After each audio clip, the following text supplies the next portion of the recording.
Chapter 23, which is Endocrine Disorders. In Chapter 23, we're going to cover probably some of the most dramatic emergency that we can make a very, dramatic difference in, that being the hypoglycemic patient. But we'll also cover some of the other issues that arise with hormones and that general system that of internal secretion.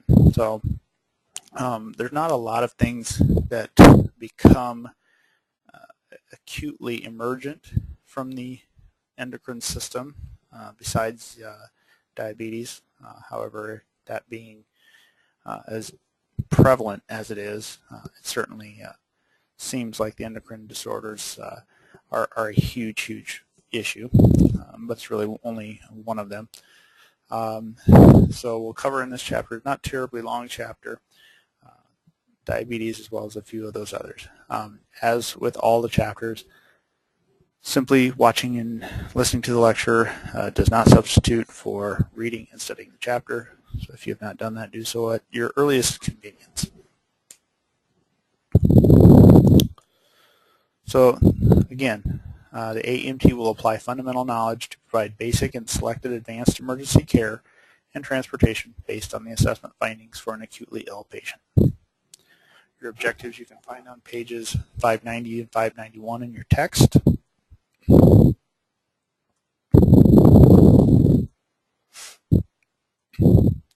right, so the endocrine system is the glands that secrete those chemical messengers called hormones.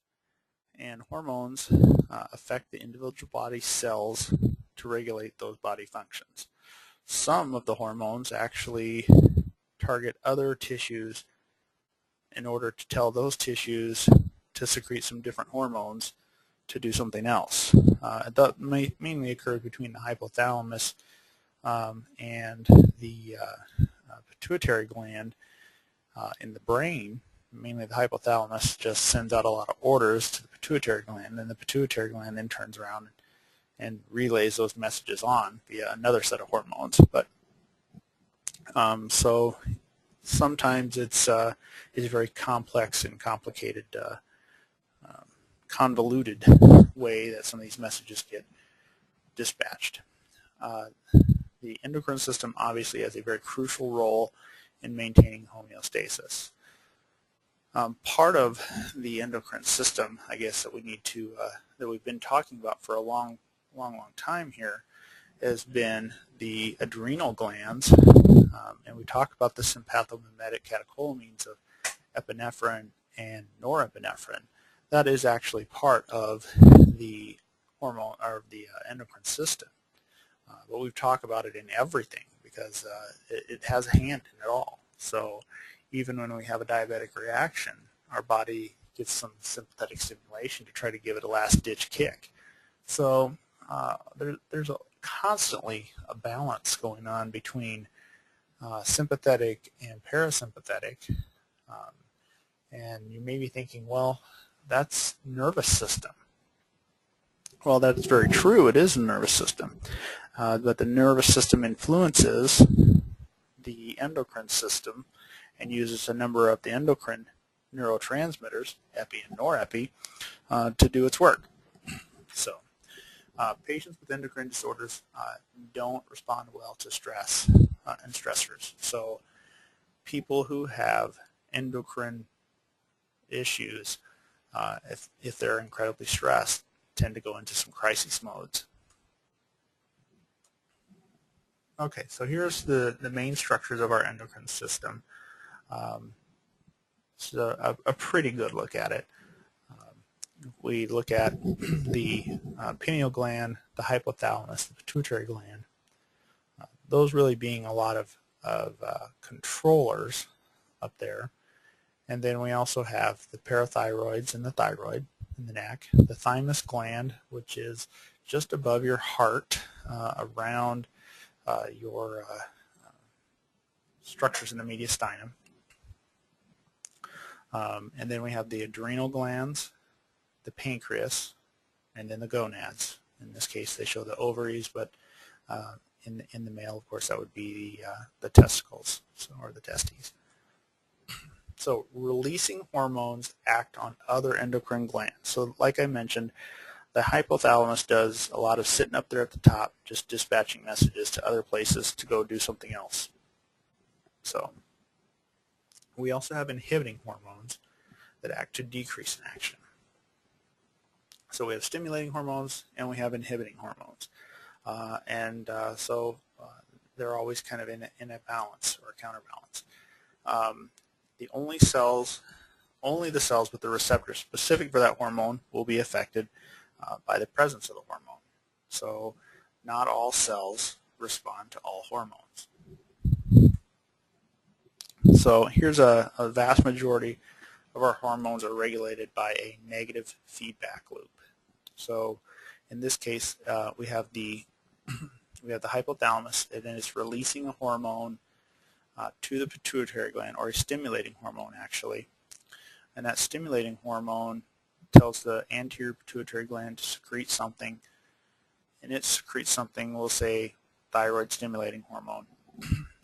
And then the thyroid is then stimulated and it does its thing, and then the body now starts to say, oh, well, we have too much of that.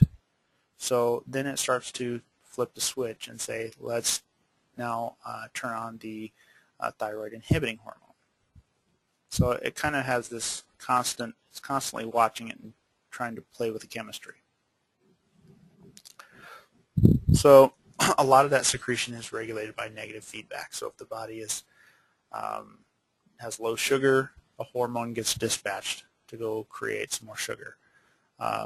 So the body gets low, the glucagon gets released. Glucagon goes to the pancreas. It releases the stored glycogen and turns that through the process of glycogenolysis, turns that into a usable form of glucose for the body.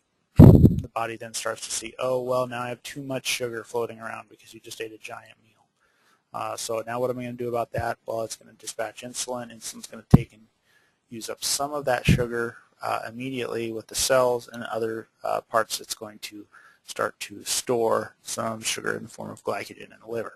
So, good examples there. The endocrine gland receives this message. It's either stimulated or inhibited by a composition of extracellular fluid or by the hormones from other endocrine glands. Now, some of our glands actually have endocrine and exocrine functions. Endocrine is generally chemical mediators that float through the body, whereas exocrine is there's fluids released. So, and the control of the release from the neurotransmitters of the neurons. So a few of the selected endocrine functions, you can find these in the chart on page 594 in your text. So the hypothalamus is stimulated by the autonomic nervous system, and it releases a number of hormones. So look at that. There's a giant number of them there. Between the growth hormone releasing hormones, somatostatin, which is growth hormone inhibiting hormone. We have corticotropin releasing hormone, thyrotropin releasing hormone, gonadotropic releasing hormone, and prolactin releasing and inhibiting hormones. So, and it's going to target mostly the pituitary gland. It aims mostly at the pituitary gland to tell it to